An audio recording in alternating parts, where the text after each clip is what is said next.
urashobora kuba uri muhira mugabo atari uri, ariko umutima wawe waramaze kuba umwana w'ucangazi kera. Abavyeyi bawe bafise byose, abavyeyi bawe baraguteguriye ibizokubeshaho, bariho batakiriho, mugabo wewe umutima ukaba wumva ko uri umwana w'ucangazi. Wavuga ngo ni umwana w'ucangazi gute? Urashobora kuba muhira udahaga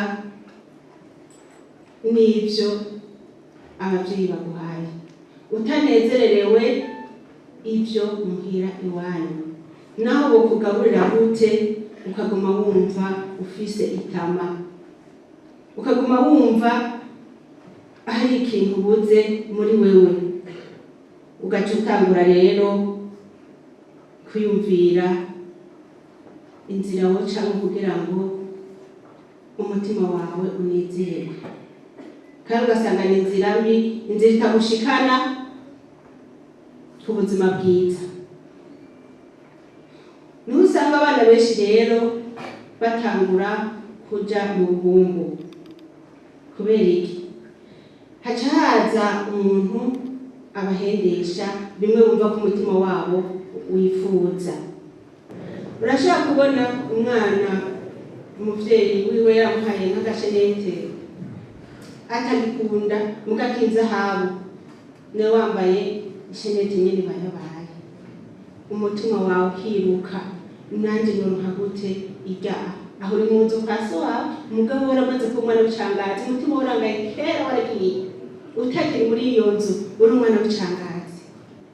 Niho usanga bamwe batangura kugurisha ubutunzi bukomeye aribwo buzima bwabo,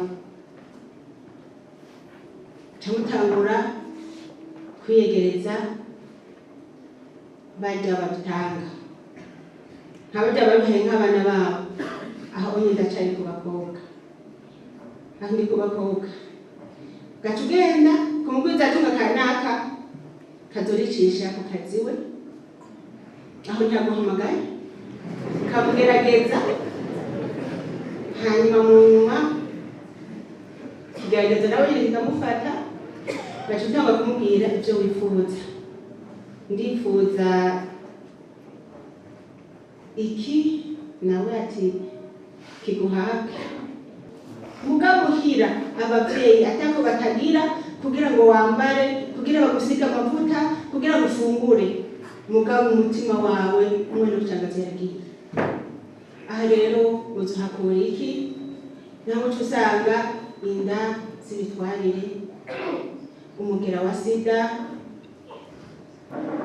Abavyeyi bafise umutima nyene imitima isimwe, gasanga barakwirukanye ati genda umvire mu rugo, genda twara umwana, twara iyo nda iyo wayikuye.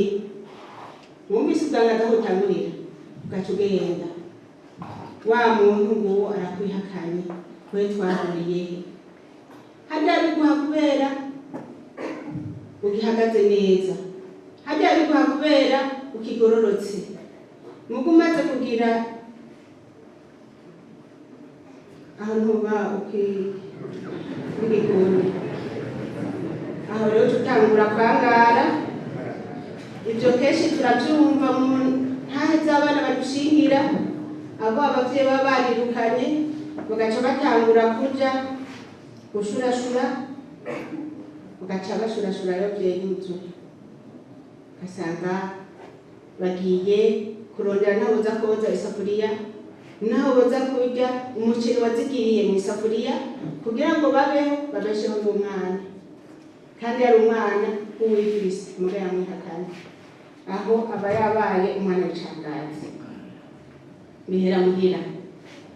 Kurwaruka rw'abahungu nabo nyene barifuza ibibarengeye, niho usanga batangura kwangaza umutima.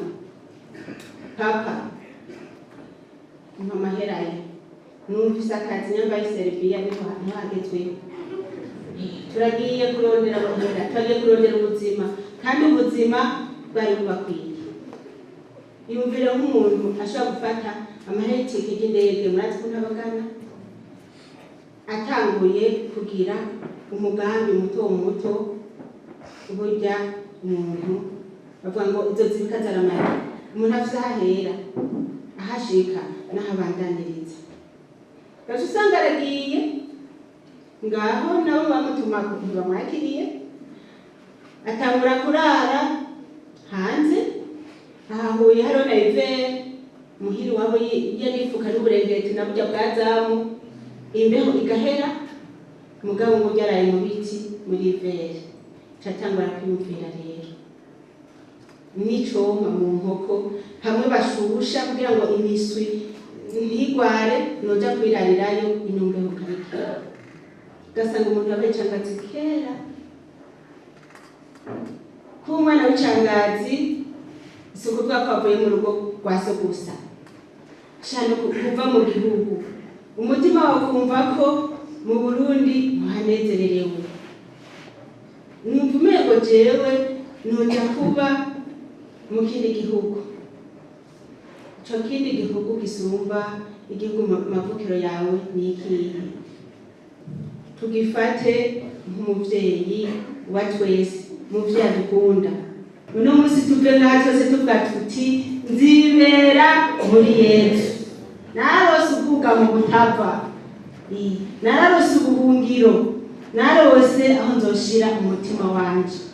Ubu rero nari mpejeje kubabwira yuko ishari ni ribi, urukundo rutahari no muri Yesu kabahuriye. Rero bane mukwiye kumva ko munezererewe abo muvukana, munezererewe abanyeshure mwigana, munezererewe abantu bose. Kirazira kugira ishari ngo nuko ubundi anezerewe. Ishari ni ribi, ishari rifatana n'inzigo. Ishari maze kuza no kwicana birabaho, nico catumye Kayini na Abeli haduka mu rufu. Ntitukagira ishari rero ngo nuko intama yazimiye ibonetse. Twese twumve ko tunezerewe, niko n'abamarayika mw'ijuru bahimbagwa iyo umutima w'umuntu wangaye ukagaruka ku Mana. Mw'ijuru bararirimba, mw'ijuru bavuza impundu, niko n'umuryango tuba dukwiye kumera tukanezererwa. Kibi sukugwa, kibi nukugwa ugaca uherayo. Uguye ukavyuka, abavyeyi bahimbagwe, ababanyi bahimbagwe, abavukanye n'abana bahimbagwe, kuko n'ijuru riranezererwa abagiye kwa Shetani bakagaruka. Ntitukirukire amaronko yo kuri ino si, ntiturikirukire ibitubuza amahoro. Tunezerererwe ivyo dufise, tunezerererwe ubuzima tubayemo, tunezerererwe igihugu cacu ciza c'amata n'ubuki, tunezerererwe harya nyene tuba. Nimwebwe terambere ry'abavyeyi banyu, nimwebwe terambere ry'igihugu cacu. Nta bundi bukiriro, nta bundi buhungiro atari ku Mana. Harya wihakanye umuvyeyi akuvyara, uba wihakanye n'Imana yo mw'ijuru. Burya umuvyeyi ni Imana yakuremye. Imana yakoresheje urya muvyeyi kugira ngo ubeho. Havuye Imana urya muvyeyi kubera niwe yakoreyemo, araguha ubuzima. Umwihakanye n'Imana irashakura. Nezerererwa rero ivyo mufise.